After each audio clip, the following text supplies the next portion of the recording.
Good morning, and welcome to Progress Conference. Now, it's the first weekend for many of us after months of local election campaigning, and this must be the first free Saturday morning many of you have had in absolutely months, and you are here at Progress Conference. Amazing.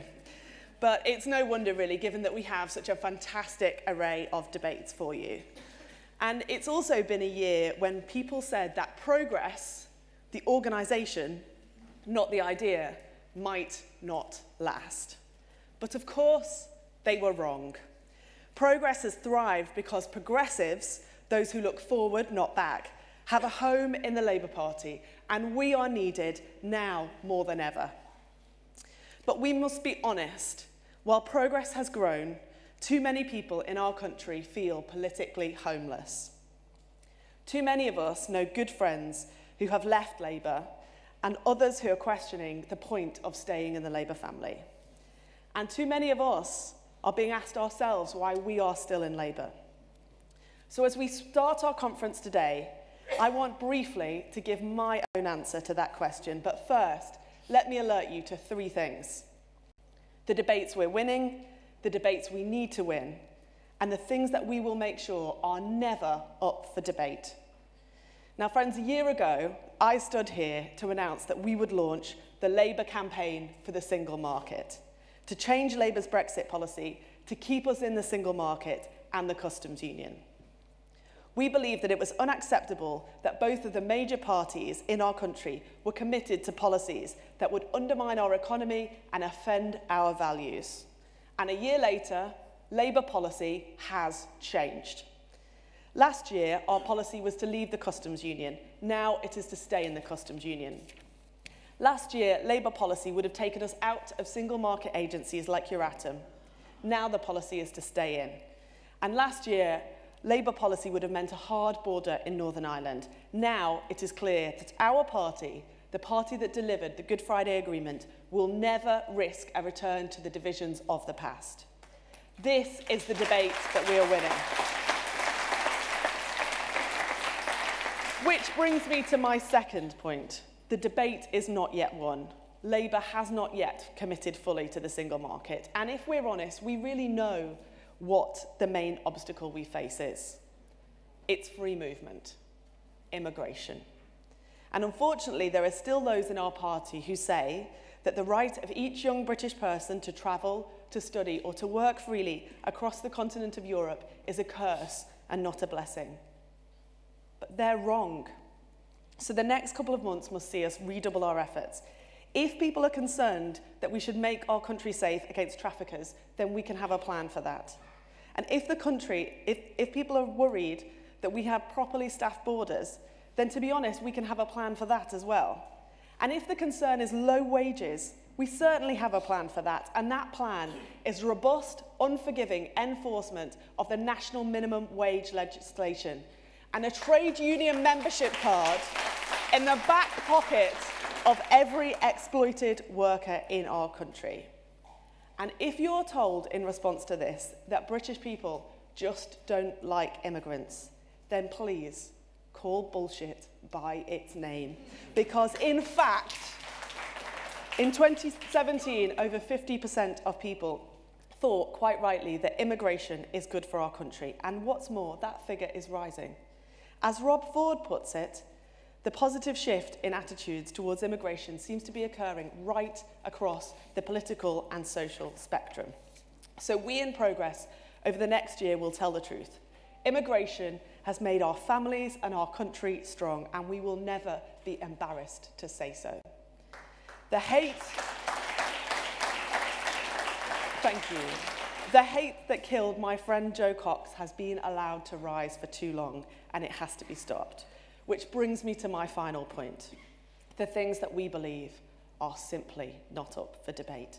And let me be very clear about this. There will be people in my party who disagree with me on Brexit, and I'll have that debate any day of the week. And there are people in my party who disagree with me on the economy, and I will have that debate any day of the week. But there are also people in our party who are anti-Semitic, and that is never a debate I will have. Because in Progress, we don't debate anti-Semitism, we fight it, and we see that anti-Semites are kicked out of our party.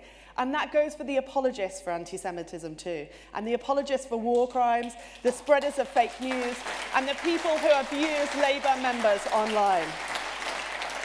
No tolerance for anti-Semites, no tolerance for any racists, or sexists, or propagandists, or abusers, no tolerance for any of them. Enough is enough.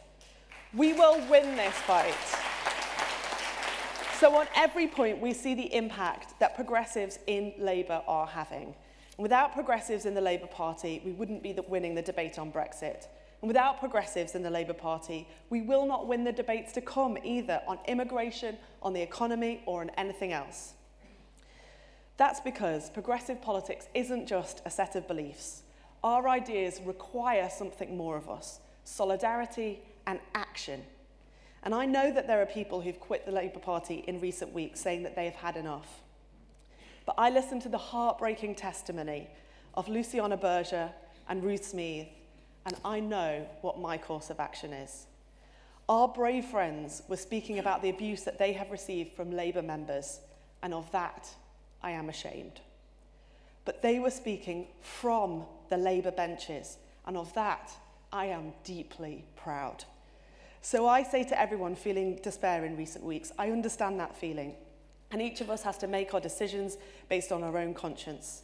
But here in Progress, we show solidarity with our Jewish colleagues and friends, not by leaving our party, but by staying, in order to make our party safe for Jewish people to come home to. Now, there are some who say, actually, we should start a new party, that the current circumstances force us to abandon Labour. But that I don't understand, because the Labour Party doesn't belong to any one group of people. It's a movement to represent the working people of Britain. It's a progressive idea that belongs to all of us. We have a proud history of changing our country for the better, and we win the right to govern when we work together across the breadth of our movement by the strength of our common endeavour. So let me be absolutely clear. There are thousands of progressive Labour members like me who will hold any future Labour government to account when it comes to our principles. If anyone thinks that a Labour government means universal basic income rather than progressive early years education, they can forget it. If anybody thinks that a Labour government means subsidising wealthy students at the expense of kids in poverty, they can forget it. And if anybody thinks a Labour government means reproducing Kremlin press releases instead of working with our progressive friends in Europe, then I am telling you, they can forget it. The next Labour government, if all our voices are heard, will be better than any possible Tory government. A Labour government would not allow British citizens to feel unwelcome in their own country. And a Labour government would not leave people sleeping on our streets, unable to find help. And a Labour government would not let children rely on food banks to survive. Any new party thwarts that ambition. But more than that, any new party cannot compete with our histories, our values, or our movement.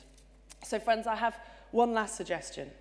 When you next hear somebody talking about a new party, I want you to ask them a simple question.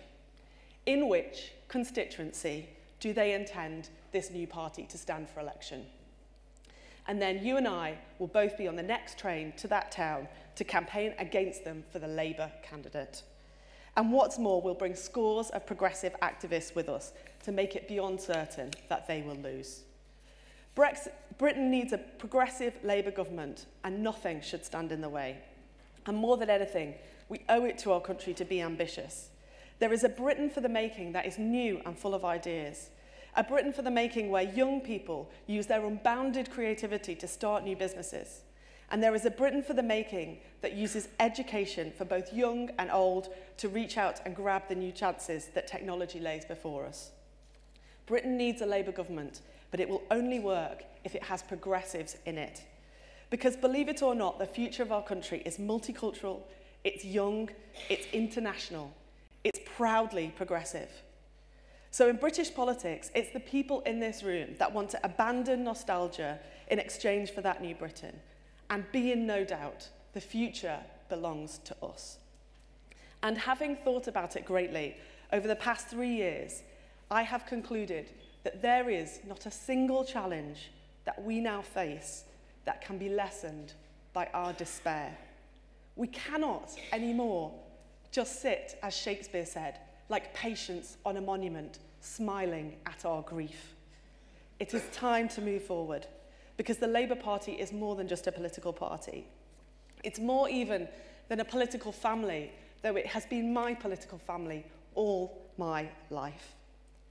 The Labour Party is the crucible of our hope, and giving up on it means giving up on hope itself, and that is something that I will never do.